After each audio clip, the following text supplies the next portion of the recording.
देवता ठाकुर देव शेरमाई कुलमित्वा सभी देवताओं को नमन सेवा जोहार करते हुए पहाड़ी पारी कुपारलिंगो के जन्मोत्सव के उपलक्ष्य में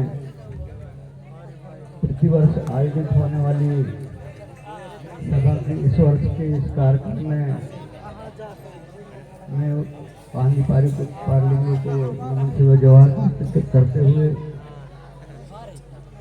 यहाँ के जो समिति है, आयोजन समिति, इसके माध्यम से ये जो कार्यक्रम आयोजित हुआ है, इसका कार्यक्रम आयोजन समिति को भी धन्यवाद देना चाहता हूँ, क्योंकि ये जो स्थापित हमारा प्रतीक है पहाड़ी पारी कुपारलिंगो की, मैं सारे देश में जाता हूँ, प्रदेश में जाता हूँ, लेकिन यह प्रयास कुछ जगह तो है, लेकिन अब आपके जबलपुर जिले में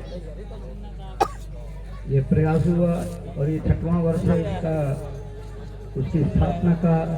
तो निश्चित रूप से इस ग्राम के लोग या यहाँ जो सहयोगी हैं वो सभी धन्यवाद के पात्र हैं। ऐसे सहयोगी साथियों को मैं सेवा जोहार करता हूँ। और आज का ये जो आयोजन है, इस आयोजन में जो आज के यहाँ के अध्यक्ष हैं, कार्यक्रम के अध्यक्ष, उनको भी सम्मान से सेवा जोहार करता हूँ। और पहाड़ी पारी कुपारलिंगो के जन्म उत्सव समारोह में विभिन्न जो विधाएं, जो लिंगों के 18 विधाएं बोलते थे, 18 वाद्यों के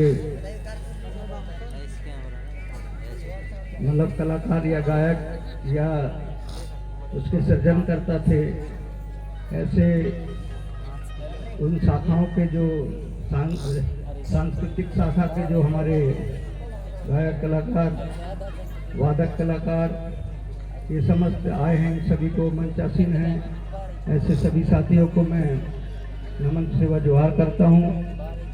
और मंच में विशिष्ट अतिथि के रूप में हमारे राजनीतिक, सामाजिक, सांस्कृतिक विषय के जो साथी हैं, मित्र हैं, उन सबको भी मैं मेरी ओर से सेवा जोहार।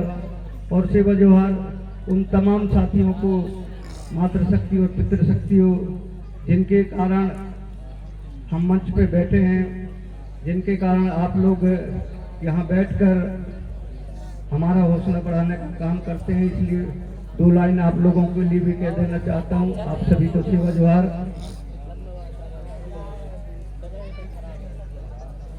कि मैं हमेशा कहता आया हूँ, ये दिशा की बात है कि समय के साथ जागते चले गए वरना, आप लोगों से की तरफ इशारा करते कह रहा हूं कि समय के साथ जागते चले गए वरना गोंडवाना का दीप बुझ गया होता। समय के साथ जागते चले गए वरना गोंडवाना का दीप बुझ गया होता। गोंडवाना की भाषा, धर्म, संस्कृति, साहित्य को बचाने चल निकले, वरना गोंडवाना का अस्तित्व मिट गया होता, वरना गोंडवाना का अस्तित्व मिट गया होता। साथियों, ये आप लोगों का की मेहनत है। ये आप लोग रात भर बैठकर जैसे वह सीखे, जय बड़ा देव कहना सीखे, साहित्य के संबंध में विचार सुने, धर्म के संबंध में विचार सुने, राजनीति के संबंध में विचार सुने, और सुनने के लिए रात भर बैठे। और रात भर बैठे, उसके कारण जो मंच वालों का या हमारा जो हौसला बढ़ा, ये सब उसके कारक आप लोग हैं। इसके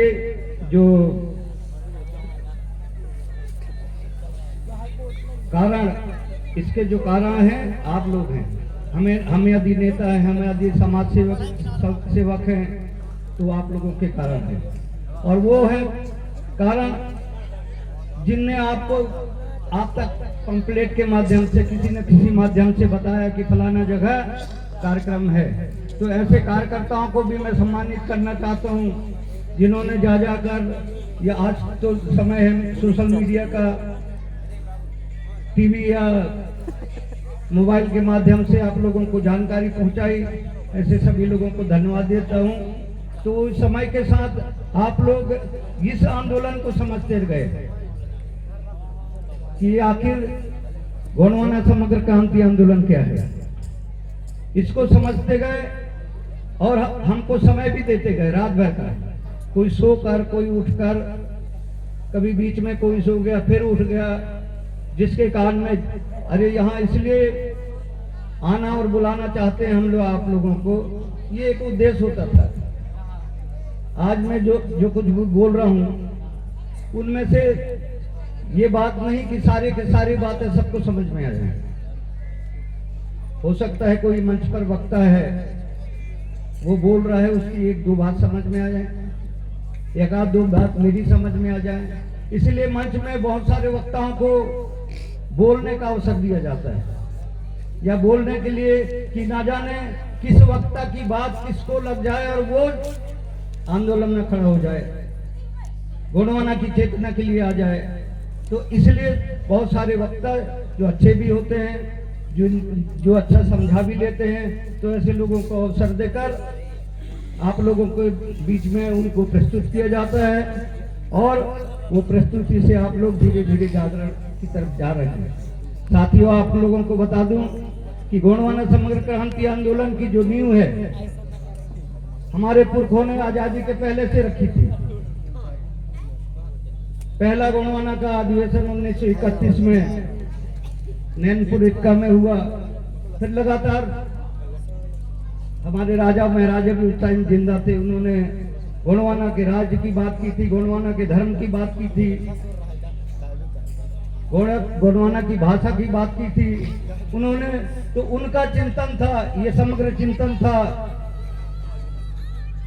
कि किसी तरीके से हमारी जो खोई हुई चीज है तो वो फिर से हम स्थापित करें। यही है गोंडवाना समग्र क्रांति। तो समग्र क्रांति को समझने के लिए आप लोगों को धीरे धीरे धीरे धीरे आपकी आइडेंटिटी या आपकी पहचान को स्थापित करने का हम लोगों ने प्रयास किया। इतने लंबे समय उनकी जो चिंतन था, उन महापुरुषों का जो चिंतन था कि इस देश को कैसे लाना है, हम पुरानी व्यवस्था की तरफ ले जाना है, पुरानी व्यवस्था को जनवाना है। अब लोग शुरुआती दौर में हमसे कहते थे क्या भाषा, धर्म, संस्कृति, ये समाज को पीछे घसीट रहे हो, आगे ले जाने की बजाय तुम समाज को पीछे ले जा रहे हो, ऐसा बोलते थे। तब हम मतलब 100 साल पीछे ले जाना चाहते हो, ऐसा बोलते थे। तब हम लोगों को मालूम था कि हम क्या कर रहे हैं। हमने कहा धीरे धीरे धीरे धीरे इस आंदोलन की रूपरेखा को आगे बढ़ाने का काम करते रहे। सबसे पहले आप लोगों ने सुना होगा कि हम लोग जय सेवा कहते थे, तो कई लोग कहते थे कि ये केवा जय सेवा नहीं, ये जय केवा है बोलते थे, केवा करने आ गए बोलते थे। तो वहां से कई थपेड़े, कई कार्यकर्ता, कई बातों की उलाहना सुनते सुनते कितने दूर तक आए। तो उसका परिणाम क्या हुआ? उसका परिणाम हुआ कि सारे देश में आज हम आपस में एक दूसरे से मिलते हैं। अब तो और दूसरे लोग भी जय सेवा का अभिवादन करके अपने साथियों से, अपने मित्रों से, अपने रिश्ते और नातों से जय सेवा करके बुलाते हैं। ये एक हमारे आंदोलन की एक प्रथम सीढ़ी में हम लोगों ने एक इसको सफलता कह सकते हैं, क्योंकि शुरुआत इसी तरीके से, जो उनका सपना था कि भारत देश, हमारा देश गोंडवाना, ये कैसा रहे, सुंदर रहे, स्वस्थ रहे और समृद्ध रहे। सुंदर, स्वस्थ, समृद्ध समाज एवं राष्ट्र की कल्पना को लेकर हमारे पुरखों ने इस गोंडवाना समग्र क्रांति आंदोलन को चलाया है। अभी अभी मुझे कई जगह से एक वैचारिक मतलब अंतर होने के कारण कुछ लोग इस समग्र क्रांति आंदोलन जो आजादी के पूर्व से स्थापित था, उसको गोंडवाना समग्र विकास क्रांति का नाम देके एक नई धारा बहाने का प्रयास कर रहे हैं। मैं ये शिकायत नहीं कर रहा हूँ, या ये बात नहीं कह रहा हूँ, क्योंकि दिशा को तुम बदल रहे हो, पुरखों के रास्ते को भटकाने का काम कर रहे हो। तो अब ठीक है, आप विकास क्रांति का नाम लेके, मैं गोंडवाना समग्र क्रांति का नाम आया था इसलिए मैं आया। ये समग्र विकास क्रांति कब किसने पैदा किया, किसने नाम दिया, इस बात को समझना पड़ेगा। वो कहीं ना कहीं मूल अवधारणा से, क्रांति के जो मूल अवधारणा से ये दिग्भ्रमित होके एक नए रास्ते का निर्माण या नए तरीके से चलने का प्रयास कर रहे हैं। और इसी के कारण जो आज समग्र क्रांति आंदोलन का लक्ष्य था, हम लोगों ने 2003 के पहले कैलेंडर में उसको छाप दिया था, क्योंकि चिंतनकारों का जो चिंतन था उसको कैसे व्यवस्थित तरीके से मूवमेंट या आंदोलन का रूप देके हम लोगों ने विचार किया, उनको विचारक कहते हैं। बीच में बहुत सारे विचारक हुए, विचारवान लोग हुए, कंगाली जी हुए, शीतल जी हुए, ताराम जी हुए, दादा हीरक सिंह मरकाम राजनीतिक रूप से आए। तो ये चिंतनकार होते थे, चिंतन नहीं, ये चिंतन तो शुरुआती लोगों ने किया, और शुरुआती लोगों ने विचारकों के माध्यम से इसकी नींव रखी। और उसी विचारकों की नींव में सबसे पहले हम लोगों ने उसको एक पिक्चर का देकर इसका मतलब समग्र क्रांति का पहले यहाँ ओपन में या कहें कि लिखित में नाम देने वाला गुलजार सिंह मरकाम, जिन्होंने गोंडवाना कैलेंडर में पीछे की साइड में पूरा स्ट्रक्चर बना के रखा कि इस आंदोलन को किस तरीके से हमारे सोशल मीडिया के लोग या पढ़े लिखे लोग जानते होंगे। बंच ऑफ थॉट, गुरु गोलवाल का जो आरएसएस का हेड है, उन्होंने बंच ऑफ थॉट लिखा। उसमें उन्होंने उनके चिंतकों का, उनके चिंतकों की चीज को बंच ऑफ थॉट के एक पुस्तक है, उसके माध्यम से उन्होंने उन विचारों को के सारी चीजों को वहां बिल्कुल सहेज के रख दिया है। और उस सहेज के रखने के बाद जैसे जैसे वो शुरुआती दौर पर काम करते रहे और काम करते करते वो जिस गति से आज जिस स्टेज पर हैं, वो अपने लक्ष्य की पूर्ति की तरफ बढ़ रहे हैं। आप सोचते होंगे कि पार्टियां सत्ता में आ गई, भाजपा सत्ता में आ गई तो आरएसएस का काम पूरा हो गया। नहीं हुआ। आरएसएस का काम सत्ता में आकर भी पूरा नहीं होगा, क्योंकि एक उन्हीं के गुरु कहते थे, क्या बोलते थे, पराजित राष्ट्र तब तक पराजित नहीं होता जब तक उसकी संस्कृति पराजित नहीं होती। तो आज किसी न किसी तरीके से हम हार चुके, हम उद्योग से हार चुके, आईएएस आईपीएस ब्यूरोक्रेसी से हार चुके। हमारे पास उद्योग धंधे, धन संपत्ति, जमीन जायदाद सब लूट चुका। कुछ अंग्रेजों ने लूटा, कुछ आज के अंग्रेज लूट रहे हैं, विदेशी जिनको कह सकते हैं। तो उन्होंने लूटा, तो सब कुछ लूट गए। हमारा भौतिक रूप से हम पूरी तरह से आज भी गुलाम हैं। तभी तो हमारे सिर में पेशाब कर दिया जाता है, तभी तो हमारा सरेआम मर्डर कर दिया जाता है, तभी तो हमारे ऊपर अन्याय अत्याचार, हमारी जमीनें लूट ली जाती है। भाई किसकी लूटती है? गुलामों की लूटेगी ना। जो कमजोर हो गए उसकी लूट होगी। क्या मजबूत आदमी को कोई लूट लेगा? मजबूत आदमी को कोई नहीं लूट सकता। तो ये हालात साथियों, उसे बंच ऑफ थॉट जिस तरीके से इसमें रूल रेगुलेशन के साथ लिखा है, इतने दिन बाद हम ये करेंगे, इतने दिन बाद ये करेंगे, ये आएगा तो ये करेंगे, ये सब हूबहू यदि आप उस बंच ऑफ थॉट को पढ़ना, डाउनलोड कर लेना उसमें यूट्यूब ये पुस्तक में, गूगल में, उसमें एक एक पॉइंट, एक एक बिंदु आपकी आंखों के सामने नजर आएगा कि वाकई में ये चीज हो रहा है और आपको परिणाम के रूप में दिख रहा है। और इसलिए हमने भी ये चिंतन किया। हमारे चिंतकों के जो चिंतन थी कि हमारा यहाँ सुखी समृद्ध राष्ट्र और समाज का निर्माण करेंगे, तो उस निर्माण की जो रूपरेखा गोंडवाना समग्र क्रांति आंदोलन के साथ बनाई गई। और उसमें हमने हर विषय, जिस तरीके से आज हम लड़ तो रहे हैं, हर विषय हर जगह संघर्ष कर रहे हैं, धार्मिक संघर्ष अलग, इधर उधर संघर्ष तो कर रहे हैं, लेकिन क्या सफलता मिल रही है? नहीं मिल रही। हम किससे संघर्ष कर रहे हैं? हम एक स्वस्थ समाज से संघर्ष कर रहे हैं। जिस समाज की भाषा मजबूत है, धर्म मजबूत है, साहित्य मजबूत है, अर्थनीति मजबूत है, ब्यूरोक्रेसी पर पूरा कब्जा है, ऐसे समुदाय से हम लोग, ऐसे व्यवस्था से हम लोग लड़ रहे हैं। क्या हम इतने सक्षम हैं जो उनसे हम आज टकरा लेंगे? और इसलिए इसलिए क्रम से हमने उस प्रोसेस को डाल के पहले जय सेवा तो सीख लो भाई, इसमें कोई लागत नहीं। शुरुआती दौर था, आज से 20 साल 25-30 साल पहले हम लोगों को कहते थे जय सेवा तो कर लो भाई, और आगे की बात हम बाद में बताएंगे। जय बड़ा देव, इसके बाद जय बड़ा देव की बात समझाए, इसके बाद जय गुणवाना क्या है, इस बात को हम लोगों ने क्रम से समझाने, ये रात भर मंच में बैठ के हमारे माताओं बहनों, हमारी शक्ति पितृशक्तियों को, जो बुद्धिजीवी था उसने जल्दी समझ के उस मूवमेंट को आगे बढ़ाने का काम किया। और उसके कारण जय सेवा जय बड़ा देव होते हुए आज आप लोगों को एक कलर मिलता है सारे देश के लिए, आपको एक सतरंगी झंडा मिलता है सारे देश की, एक आइडेंटिटी बन गई है, एक पहचान एक कायम हो गई है कि ये सतरंगी, कहीं भी आज सारे देश में सतरंगी झंडा घूमता है, तो एक पहचान तो बनी आपकी। पानी पारी तो पारलिंगों का हम नाम ले रहे हैं, आज क्या उनके मार्गदर्शन पर चल रहे हैं? क्या हम अपने पुरखों के रास्ते पर चल रहे हैं? हमने पुरखों के रास्ते को छोड़ दिया, हमने पुरखों के रास्ते पर चलना बंद कर दिया। नहीं तो हमारा तो राजमार्ग था, हमने चलना बंद कर दिया तो उस राजमार्ग में घास उग गया, कांटे खूटी आ गए, और वो एक पतली गली, इक्का दुक्का चलते हैं तो वो पतली गली टाइप का दिखाई दिया। तो हम जब बोलते थे लोगों को कि भैया हमारा तो साम्राज्य था, हमारा तो गुणवाना राज था, और हमारे इतना बड़ा, तो यकीन नहीं होता था लोगों को। कहते आज कहाँ की बात कर रहे हो? अरे सब कुछ उदाहरण दे दे के बताते। हमने कहा चलो तो थोड़ी थोड़ी जय सेवा कर करके आगे तो बढ़ो।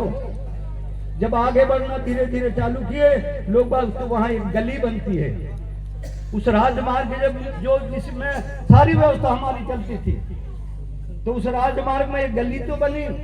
कुछ लोग, 2-4 लोग, हम आप जैसे लोग चले तो उसमें गली बनी, तो लगने लगा कि यहाँ गली है और इसके नीचे तो कुछ और होगा। तो ज्यादा लोग चलने लगे, जब ज्यादा लोग चलने लगे तो हमें राजमार्ग दिखने लगा, चौड़ी सड़क दिखने लगी, चौड़ा मार्ग दिखने लगा। तब समझ में आने लगा नहीं यार, हमारा राजपाट था, और राजपाट था तो उसका ख्याल आया, ढूंढा गया, खोजा गया था। राम जी ने सारे देश में जा जाके इस अस्तित्व को हमारे गौणों ने दर्शन सगा में पिरोता गए, वहां समझाते गए लोगों को। तब समझ में आया हमें मदन महल क्या है, तब हमें आया गढ़ामंडला का किला कहाँ है, कहाँ लांजीगढ़, और कहाँ तमाम सारे देश के उनकी व्याख्या लिखी गई, उनका सब कुछ हुआ, हमारे साहित्यकार उसमें लगे। और तब कहीं जाकर साथियों आपको जो आज बड़े आसानी से मिल जाती हैं जो चीजें बड़े मुश्किल से आई हैं, इसलिए उस मुश्किल चीज को बड़े तरीके से संभाल के उसको आगे बढ़ाने का काम करना पड़ेगा। अभी लक्ष्य हासिल नहीं हुआ है, ये नहीं कि भीड़ भाड़ आ जाती है, भीड़ भाड़ में सोचते हो कि सारे के सारे लोग समझते हैं, नहीं समझते। कुछ लोग होते हैं जो चिंतन करके उसका क्रियान्वयन करने के लिए आगे बढ़ते हैं, और ये काम बिगैर प्रशिक्षित कार्यकर्ता के हो नहीं सकता। इसलिए अब हमारा लक्ष्य की आइडेंटिटी थोड़ी बन गई। आपको ये गमछा मिल गया, एक पहचान तो है, जहां जाओगे पीला गमछा दिखेगा तो ये जरूर मेरे मूवमेंट है, मेरे आंदोलन है, ऐसा समझ में आने लगता है, महसूस होने लगता है। तो उसी में से एक भाषा भी है। तो इसलिए साथियों, गौणवाना समग्र क्रांति आंदोलन एक स्वस्थ करने के लिए, एक शरीर रूपी जो व्यवस्था है, शरीर रूपी जो समाज है, उस समाज को पूरी तरीके से स्वस्थ कर देने का है। और स्वस्थ करने के लिए हमारे आखिरी उंगली तक ब्लड जाना चाहिए। ये हमारे नसें हैं, ब्रेन तक है, यहाँ पूरा। तो हमारा जो बनने वाला विचार है, बोला जाने वाला संदेश है, ये हमारे उंगली के आखिरी पोर तक पहुंचेगा, तब ये उंगली चलेगा। कि इसमें ब्लड जाना बंद हो जाए तो ये शून्य हो जाएगा, ये लकवा लग जाएगा या काम करना बंद कर देगा। क्योंकि हमारे ये जो पावर हाउस कहेंगे या ये ब्लड का जो सेंटर केंद्र होता है, खून का केंद्र होता है, जहाँ से स्प्रे होता है हृदय से, तो ये इस हृदय में हम हृदय से अच्छा प्रेशर बने ताकि यहाँ तक जाए, आखिरी तक, बाल तक, सब जगह, तब पूरी तरीके से स्वास्थ्य होगा। आज तो हम पूरी तरीके से यहाँ तक जा नहीं रहे, कहीं लंगड़े हैं तो कहीं अंधे हैं तो कहीं यहाँ तक जा नहीं रहे। मतलब गोंडवाना समग्र क्रांति आंदोलन में आपको चैतन्य करने के लिए, आपको स्वस्थ करने के लिए भाषा, धर्म, संस्कृति, साहित्य, धर्म और व्यवसाय, शिक्षा, इन सब सब्जेक्ट को, इस हर विषय को उसमें डाल रखा है कि कौन जो व्यक्ति, ऐसा नहीं कि मैं ही भाषा और मैं ही धर्म गुरु, मैं ही राजगुरु, मैं ही साहित्य गुरु, इससे काम नहीं बनेगा। क्योंकि एक काम एक आदमी को करना पड़ेगा और उस आदमी को जो उस तासीर का है, उसकी रुचि का विषय होना चाहिए। जो उस विषय में रुचि रखता है वो उस लाइन पे चलकर अपना काम करे, उसमें समाज आपको सम्मान देगा, उसी में आपकी इज्जत बढ़ेगी और वहीं से आपको प्रमाण पत्र के आपको सिर पे बिठा लेगा, वो ये समाज है। तो उसमें महारत हासिल करने वाले लोग अपने रुचि के अनुसार इस आंदोलन में अपना सब्जेक्ट तय कर रहे हैं। आज ये कलाकार लोग हैं, इनको सम्मान नहीं मिल रहा है, वो अपनी धुरी में, अपनी दिशा में काम कर रहे हैं और वो दिशा में काम करके आप ही उनका सम्मान कर रहे हैं, क्योंकि उसी में लीन है। वो कलाकार अपने कला के माध्यम से गोंडवाना आंदोलन को, गोंडवाना के विषयों को वो अपने कला के माध्यम से आपके बीच पहुंचाते हैं, तो उनका सम्मान हो रहा है। इसी तरीके से साहित्यकार लोग हैं, साहित्य का सब्जेक्ट है, उसमें साहित्य गोंडवाना के विषय में, गोंडवाना की इस शरीर रूपी जो उनके अंग हैं उनको मजबूत करने के लिए साहित्यकार लोग लिख रहे हैं साहित्य। तो क्या साहित्यकारों का सम्मान नहीं हो रहा है? साहित्यकार यदि गीतकार और संस्कृति के वालों के साथ में दखल नहीं, मैं तो ये भी करूंगा मैं, तो इससे तुम्हारा ये ब्लड में जाने वाले जो कई तो नस फट जाएंगे। इसलिए वो अपने अपने विषय के, अपने रुचि अनुसार, ये नहीं कि मैं सब कुछ कर लूं, ऐसा वाला विचार छोड़ देंगे। क्योंकि समाज को तंदुरुस्त करने, समाज गोंडवाना समग्र क्रांति आंदोलन को मजबूत करने, समाज को स्वस्थ करने के लिए ये आंदोलन चलाया जा रहा है। और ये आंदोलन जरूरी नहीं कि हमारे जीते जी मिल जाए, तो इतना भी ख्याल रखना पड़ेगा कि जरूरी नहीं कि वो हमारे जीते जी हमको उसका परिणाम मिल जाए। आरएसएस 125 साल पे जो 1925 में बना था, आज भी वो अपनी जीत हासिल नहीं कर पाए हैं। राजनीतिक सत्ता आ गई, वो पूरी जीत नहीं कहलाती। अभी उनके गुरु ने, जैसे मैं बता रहा था कि पराजित राष्ट्र तब तक पराजित नहीं होता जब तक उसकी संस्कृति पराजित नहीं होती। बाकी चीजों से वो जीत गए हैं। विदेशी आर्य जिनको आप लोग कहते हैं या 3D बोलते हैं, जो भी बोलते हैं, लेकिन संस्कृति अभी भी हम लोग इक्का दुक्का जगह जीवित है। संस्कृति चूंकि अंदर का मामला है, बाहर का होता तो उसको भी जीत लिए होते, लेकिन संस्कृति चूंकि अंदर का मामला है और अंदर के मामले के लिए उनको भी अंदर से गहराई में जाना पड़ेगा, और इसलिए गहराई में जाने के लिए प्रयासरत हैं। लगातार आपके सब्जेक्ट के माध्यम से, लगातार आपके यहाँ क्षेत्रों और फील्ड में सांस्कृतिक तरीके से धार्मिक धर्माचार पैदा करके या बहुत सारे विषय बना के आपके बीच में आपके आदमियों को तैयार कर रहे हैं। आपके मतलब चीजों के विरुद्ध, आपकी संस्कृति के विरुद्ध आपके व्यक्तियों को तैयार करके, चाहे पैसा दे के या उनको मास्टर बना के या किसी न किसी तरीके से उनको रोजी रोजगार के माध्यम से आपकी संस्कृति के अंदर प्रवेश कराने का काम कर रहे हैं।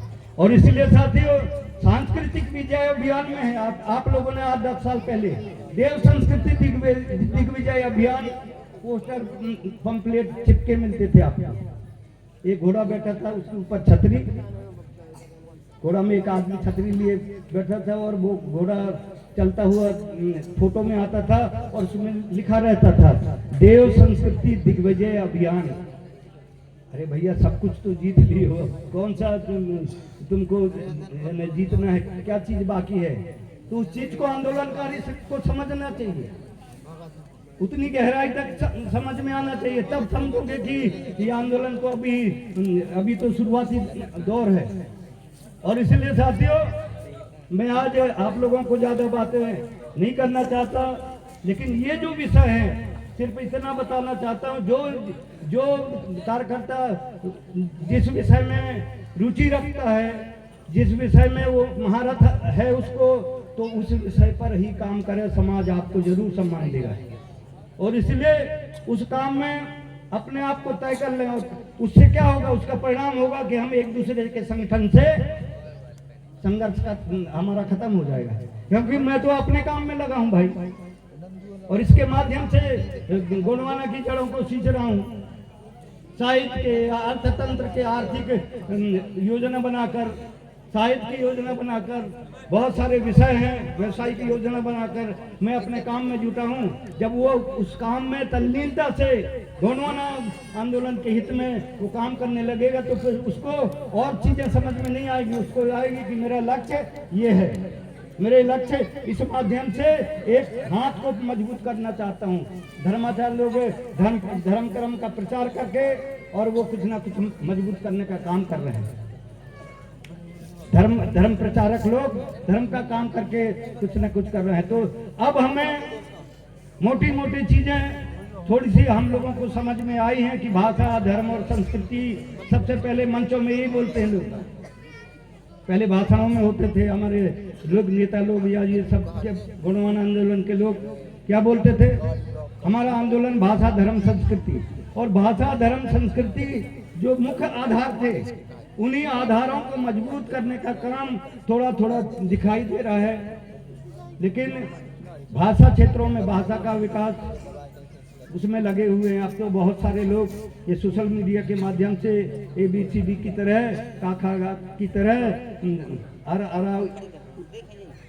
टाइप के जो गोंडी शब्द हैं उनका सीखना चालू किया। अभी 5 दिन का हम लोगों ने मंडला में गोंडी भाषा मानकीकरण के नाम से हम लोगों ने आयोजित किया। हम जानते थे कि जब तक हमारी भाषा खत्म होती जा रही है, उसके शब्दों को अब कलेक्ट नहीं करेंगे, गुमते जा रहे हैं। और इसलिए आपके इधर तो इक्का दुक्का शब्द हैं, मुझे मालूम है, बहुत सारे शब्द हैं, कम से कम 10% शब्द इस इलाके में भी बोले जाते हैं, लेकिन आपको खुद ही पता नहीं है कि ये किस भाषा का शब्द है। लेकिन कहीं ना कहीं किसी न किसी तरीके से आपके बीच में गोंडी भाषा जिंदा है। लेकिन वो भाषा ये गोंडी है, इस बात को समझने के लिए आप लोगों को उस पर इंटरेस्ट तो लेना पड़ेगा, ढूंढ और खोज तो करना पड़ेगा। और जब ढूंढ खोज करोगे कि भाषा क्यों जिंदा है, साथियों मैं बहुत पहले से करता था कि भाषा माँ होती है, किसी समुदाय की भाषा माँ होती है। जिस तरीके से माँ अपने बच्चे की पहचान बताती है, उसी तरीके से भाषा अपने समाज समुदाय की पहचान बताती है। तो उस माँ को मरने से बचाना है।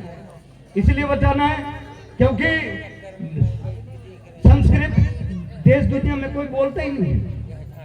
देश में बहुत कम लोग हैं, मुट्ठी भर लोग होंगे जो संस्कृत में आपस में बोलचाल की भाषा का उपयोग करते हैं। लेकिन वो इस देश की किसी की माँ है, किसी वर्ग और समुदाय की माँ है, इसलिए उसको इस देश के 8वीं अनुसूची में, जो संविधान के 8वीं अनुसूची में बकायदा सम्मान मिला, इज्जत मिली है। जिसको पढ़ना पड़ता है 3री, 4थी, 6वीं से, ये आपकी मजबूरी है पढ़ना। यदि उसमें फेल हो जाओगे तो बाकी विषय में सब फेल नहीं होगे, उसमें फेल हो जाओगे तो आपको सप्लीमेंट्री मिल जाएगी। ऐसा क्यों भाई? जिसको 4 लोग नहीं बोलते, अरे नहीं पास हुए तो जान दो, लेकिन नहीं, उसको जिंदा रखना है सब्जेक्ट के रूप में, विषय के रूप में। आज तो यूनिवर्सिटीज बनने लगे, संस्कृत विश्वविद्यालय बन गए, तो वो बड़े तरीके से वो अपना काम कर रहे हैं। तो वो तरीका हमको नहीं समझ में आना चाहिए। इतने लंबे समय से आंदोलन कर रहे हैं, इतने लंबे समय से समाज की साइकोलॉजी, समाज का मनोविज्ञान समझ रहे हैं कि समाज को क्या चाहिए और किस तरीके से जाना है इसको। तो उस बात को हम लोगों को समझते हैं कि भाषा कितना दमदार है। इसलिए हम भाषा के विषय पे, अब हमारे विषय के जानकार लोग काम कर रहे हैं। वो जो हमारे गुमे हुए शब्द हैं, उन गुमे हुए शब्दों का कलेक्शन कर रहे हैं, क्योंकि कुछ शब्द इधर गुम गए हैं। तो यदि दूसरे जगह वो शब्द जीवित हैं, या दक्षिण भारत में, तेलंगाना में, उड़ीसा में 7-8 राज्य हैं जहाँ गोंडी भाषा आज भी बोली जाती है। उधर तेलंगाना में, उड़ीसा में, कर्नाटक में, महाराष्ट्र में, कुछ इलाकों में गोंडी भाषा बोली जाती है। तो हम उधर से शब्द उठा के यहाँ जो हिंदी या संस्कृत या अंग्रेज घुस गया है, उसमें हम यहाँ फिट कर रहे हैं। इस तरह से हम गोंडी भाषा को मजबूत करना, हमारी माँ को मजबूत करने का काम में लगे हुए हैं कुछ टीमें। तो वो अपना काम कर रही हैं। हमने उनको बोल दिया कि गोंडी भाषा राष्ट्रीय स्तर पर गोंडी भाषा मानकीकरण समिति है, उसके माध्यम से भाषा को समृद्ध करने का काम करेंगे, भाषा के प्रति इंटरेस्ट जगाने का काम कर रहे हैं। आज जो आपके बीच में किताबें आई हैं, कहाँ से आ रही है, कैसे आई है? हमें अभी तक 2014 से कंगाली जी वगैरह के साथ में हम लोगों ने, हमारी 80 लोगों की टीम थी, सारे देश में भ्रमण करके हमारे जो डूब रहे थे वो शब्दों को हम लोग निकाल के लगभग 3000 शब्दों को कलेक्ट किया है। और अभी जो मंडला में था, लगभग 2000 शब्दों को यूनिफाइड किए हैं और वहाँ उसका मानकीकरण हुआ। तो गुमे हुए चीजों को वो करके आपके सामने आपकी माँ को मजबूत करना चाहते हैं, आपके हमारी माँ को मजबूत करने, ताकि वो बताएगी, मतलब बाजार में बोलने लगो गोंडी, वो भी बोलने लग तो फटाक से भाषा माँ आकर्षित करेगी, ये तेरा भाई है। माँ ही बता सकती है कि कौन किसका भाई है। तो वो इतनी महत्वपूर्ण, और वो महत्वपूर्ण चीज जिसके दम पर